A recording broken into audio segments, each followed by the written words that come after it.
araw po nila dun sa kalayaan ko, naganap po sila ng mga kabataan, natuturuan nila sa Sunday School. And I'm proud na isa po ako doon. That time, kung 20 years old po ako, I'm just 10 years old. Grade 4 po ako, nagsimula po ako sa SBC Makati. Tulad ng mga kabataan ngayon nandito, siguro sasabihin nyo na walang muwang. Hindi po yung totoo. Kasi naniniwala po ako dyan sa plant the seed, reap the harvest. Kasi po yung mga Sunday school teacher ko po nun, nag-plant po sila sa akin. Ngayon po, nandito po ako sa inyong harapan. Magsasabing ako po yung harvest. Yun. So, ikukwento ko po yung naging buhay ko.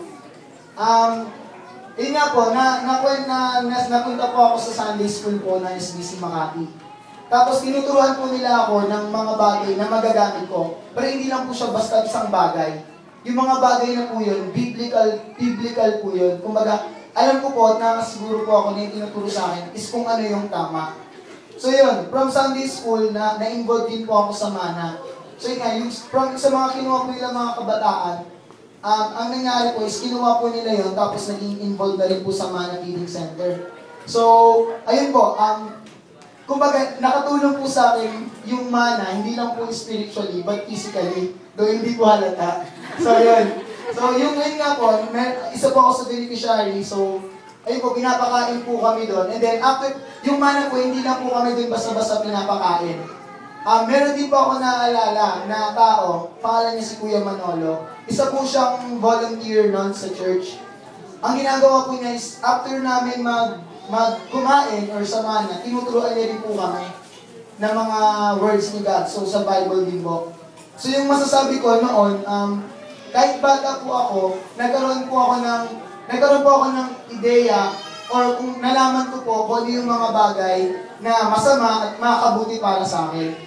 So, but unfortunately po, nung nag-high school po ako, medyo po nag-focus po ako sa study. So, nawala po ako nun sa SBC Makati. So, yun po, ang nangyari po is, ayun na po, nung naging high school po ako, napalapit po ako sa mga kaibigan na naituring ko na akala ko na makatulong sa akin.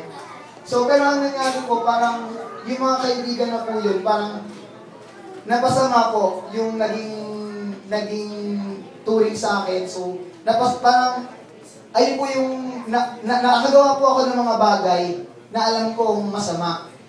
So, yun. Tapos nung time na yun, parang gusto ko mang bumalik sa church, parang hindi ko magawa kasi nahihiya po ako. Nahihiya po ako bumalik. Sabi ko si Ate Pasin po, sorry po, yung time na yun. Nahihiya po talaga ako. Tapos nun, nung fourth year high school po ako, nung graduate po ako ng Pitugo High School, nilapitan po ako ni Tita Pasit. Pinuntahan niya po ako sa bahay. So yun, nung time na yun, tinanong niya ako kung gusto ko daw po sumama ng camp. So nung time na yun, syempre nahihiya po ako ng Ate Pasit, hindi na po ako tumanggi. Sabi ko, sige po Tita Pasit, kasama po ako. So yun, nung sumama po ako ng camp, ayun nga po, ang nangyari, meron po itong preacher. So, camp po yun, pero may preacher po siya. Yung time na yun, yung message po niya, parang sinabi niya, lahat po tayo maasalanan. Tapos, ang nakakagulat lang po din, yung mga sinasabi niya, parang ako po yung tinutukoy. Sabi ko, kilala ba ako nito? Kasi lahat ng sinasabi niya parang patungkol sa akin. Nung time na yun, sinabi niya, kailangan kong isurrender yung buhay ko kay Jesus dahil siya lang yung makakapagpabago sa akin. Hindi na ako nagdalawang isip. Kasi alam ko kung ano yung tinuturo nila, ayun yung tama at ayun yung nararapat para sa akin. So ayun po, ginawa ko, sinurrender ko yung buhay ko kay Jesus nung time na yun. Tapos nag-commit po ako na babalik ako sa church. So simula po nung camp, na-involve po ako sa Jive Youth. Ayun po yung youth ngayon sa SBC Makati. So, 4 years na po akong dito sa Jive Youth. 4 years na rin po akong Christian. So, dun po sa Jive Youth, hindi lang po siya basta umaattend lang po ako. Kasi parang ang ginawa nila, tinulungan pa nila ako mag-grow as a Christian. Dati po, isa lang po akong Sunday school student na nakikinig sa teacher ko. Ngayon po, sa Jive Youth, ang ginawa nila, ginamit nila yung talent ko. At ako naman ngayon, yung Sunday school teacher na nagtuturo sa mga bata. So alam ko na yung bagay na ginagawa ko, yung mga pagturo, especially yung mga Sunday school teacher ngayon na nandyan, alam ko yung ginagawa nila hindi po sayang. Kasi alam ko po na yung mga batang nakikinig sa kanila, natataniman po nila yan. Balang araw, may kita po natin yung magiging resulta sa kanila. Yun po, from being, naging Sunday school teacher din po ako, tapos, ang nangyari po, hindi lang, kumbaga nag-grow po ako doon, tapos hindi lang po ako sa mga bata, pinagkatiwalaan ni God, ni Jesus Christ. Ngayon po, nagtuturo na rin po ako sa mga youth.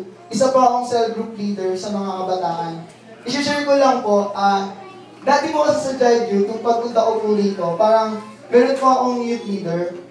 Lagi po niya sinasabi, hindi naman po lagi, parang sinasabi niya na, bakit ganun yung youth? Ang daming babae. Kumbaga ang ratio, 5:1. So kung nga 20 yung babae, 4 lang yung lalaki. So parang naisip ko nun, dapat gumawa tayo ng paraan para dumami rin yung boys. So yun nga po, naging CG leader po ako. Tapos, ang ginawa ko po, may time po na nag-CG meeting po kami. Yung unang-unang araw nag-cell group po kami as high school boys. So yung unang araw na yun, 4 lang po yung dumating. So 4, kasama ko po ako. So 1, tas 3. So nung time na yun, sinabi ko sa kanila, alam ko si God, hindi papayag na mag-limit tayong 4 lang. Alam ko mag-grow tayo. Alam ko sa tulong ni God, mag-multiply tayo. Ngayon po, nakakatuwang isipin, from 4, ginagamit po ako ni God para dumami po kami. At hindi lang po, basta dumami yung member. Basta dumami rin po yung CG leader na katulad ko. So ayun po, yung nakakatuwa po dito is, nakita ko po na nag-move si God sa akin at maging sa mga kasama ko po dito sa church. So yun. So as CG leader, isa na rin po akong youth leader. So ayun po, tumutulong po ako sa mga ginagawa ng church ngayon. Kumbaga, ako po yung sa as youth leader na ipapakita ko yung mga talents and abilities ko na pwede ko pang gamitin sa mga kabataan sa future. Alam ko po na hindi po dito magtatapos yung lahat. So ang masasabi ko lang po sa mga magulang po na nandito na may mga kasamang kabataan, hindi buhat lang yung murang edad para matuto at mag-grow. Yun lang po. Maraming salamat.